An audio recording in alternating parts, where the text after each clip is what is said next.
Ini adalah mini stirling engine murah meriah pertama buatan saya, terbuat dari kaleng aluminium bekas minuman soft drink. Ini saya kasih air.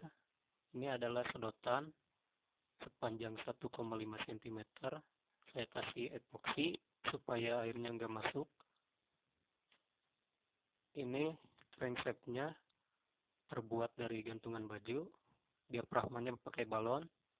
Ini adalah sambungan pipa.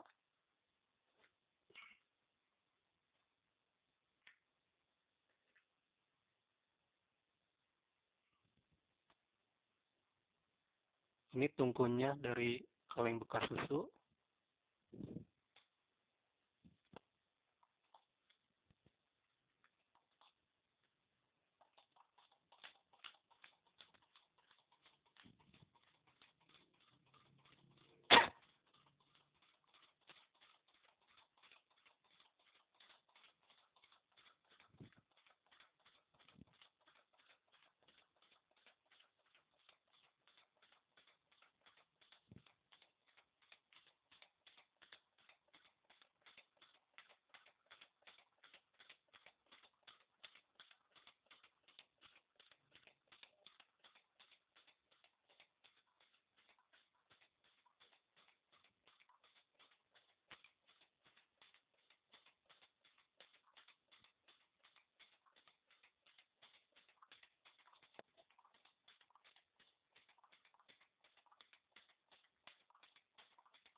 Oke, terima kasih telah melihat video saya.